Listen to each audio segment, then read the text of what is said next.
We've got everything we need now to set the state of our checkboxes. Let's go ahead and set up real-time communication here and whisper on the client side when an item is checked. So let's go ahead and get rid of this button that we implemented before. We'll keep the set item state method because that's going to be really useful. Let's set up real-time communication within Laravel. So the first thing that we're going to do is go ahead and run PHP Artisan install broadcasting. This is going to install the broadcasting functionality of Laravel, and we're going to use Laravel Reverb as our server. So let's say yes to that. Once this is finished, let's go ahead and install and build the node dependencies required for broadcasting. And then we're pretty much done. All of the Reverb config we can leave as it is because we're just working on a local machine. And we need to go ahead and start our server. So let's go and use Reverb start. We can also use the debug option to debug anything that's coming through while we're building this. And that's pretty much it. We can now start to whisper from client to client. Now we're going to need a channel for this. And there's one issue that we've got here, and it's a very big issue. When we send client to client communication with WebSockets, with the pusher driver, which we're going to be using with Laravel Reverb, this requires that we be authenticated. Now, we are not authenticated within this application. We don't want to be authenticated. So we need to figure out a way how we can whisper between clients and almost fake being authenticated. So let's go over to our channels first of all. So that will be a newly created routes file in here. And let's swap this out for the channel that we want to use. Let's just call this checkboxes. That's our channel name. Now in here, we are going to get a user instance in, but we're going to need to fake this user. And we're just going to return true here to say that we're always allowed to broadcast and access this channel. Now, if you are new to real-time communication within Laravel, you will have an echo.js file, which allows us to connect to our WebSocket server, which we're already running, and pick up any of the events that we send. We do have a course on that if you want to go ahead and check that out as well. Okay, so let's go over to our scroller again, and we're going to go ahead and connect here to this channel that we've just created. So really simply, we're just going to do this all in here on the starting of this component, and we're going to use echo, which is available on our global window object, and we're going to say private checkboxes. We're connecting to a private channel that we can whisper on. If we head over to the browser, open up our console or our network tab and just check this out, you will see that we should get, if we just head over to fetch XHR, a failed authentication request. Obviously, because we're not authenticated as a user inside of our application. Now, what we're going to do is once again something a little bit hacky. We are going to go over to our web routes in our project, and we're going to fake authenticating a user in here.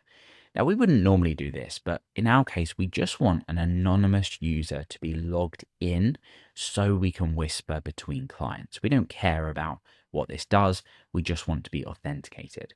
So we can actually do this very easily within Laravel. We can go ahead and use the auth facade. We can log a user in, and we can just new up a user model. And that's it. We are authenticated with an in-memory user, which hasn't been persisted in the database. So this will not go into the database. And that's it. So let's go back over to the browser and give this a refresh. Just make sure we pull in the user model. And there we go. We are now successfully authenticated on this checkboxes channel. So now that we've done that, we can whisper between all of these users who are now fakely logged in. So let's go ahead and open up our console and look at whispering between clients. I've gone ahead and opened up another browser window here in incognito. So we're now technically working with two users. The goal is that when we check it over here, we get something logged out in the console to say that we've checked this box. And then of course we can update our state using that function that we created in the last episode. Okay, let's get started then. Back over to our scroller. Let's go ahead and send this whisper event. So I think it would be a good idea to create out a kind of toggle function in here, which took the ID of each of the checkboxes and whether it's checked or not. And we can invoke this from when our checkbox itself actually changes. So let's console log out ID and checked, and let's go down and hook this up into our checkbox. So we just want to say v on change. So when this checkbox value changes, we want to toggle this. Remember, we get the item in scope inside of each of these that are rendered out, and we want to pass over the ID Grabbing the event, the JavaScript event for this, we'll go to the target, which is the checkbox itself, and we'll grab out the checked value, which of course will be true or false. So now that we've done that, let's go and just check one of these checkboxes and see what happens. So let's check this, and there we go, 1 and true. So we've checked 1, 2 and true. You get the idea. It's going to go ahead and fire that off. So now what we can do inside of toggle is use set item state for our purposes, because when we whisper on a channel, it's going to do that to all other connected clients, but not us. So we can set the item state if we want to. We don't necessarily need to do that, but we'd like to keep our state up to date as much as possible. So let's go ahead and set this to checked. And up here, we want to go ahead and whisper. So whispering is just client-to-client communication. What we're not going to do is use something like a fetch request to send this down to some sort of endpoint to then fire an event off to go through to everyone else. Otherwise, it's going to get incredibly slow. We're going to have a huge amount of network requests and a lot of processing on the back end as well. So to whisper on a channel, we reference the channel that we created up here, and we just want to say whisper.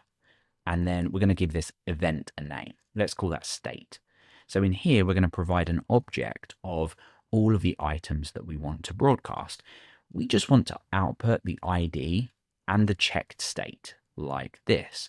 And then we can pick up this from all other clients and then use set item state to set that. Now, there's a much easier way to do this in JavaScript. We just provide ID and checked, and this will imply that both of these properties have this name. Okay, so now that we've done that, we should be whispering on this channel. We can bring up our console with Reverb to check this out. Let's go over and just try this. So I'm going to click on one of these from over here, and there we go. So you can see that we get this state event prefix with client.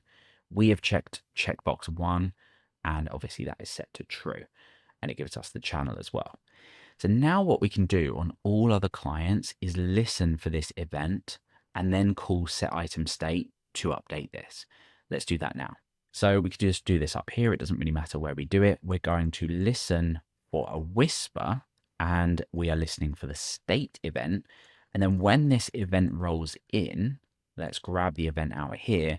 We want to set the item state with the ID, which has been passed over with this event, and the checked status, which has passed over with this event as well. So if we go over now, this should, now when we click on here, update the state for all clients. Now, this seems really cool, but of course we're not done yet. When I check this and I refresh the page, obviously all of our state is lost.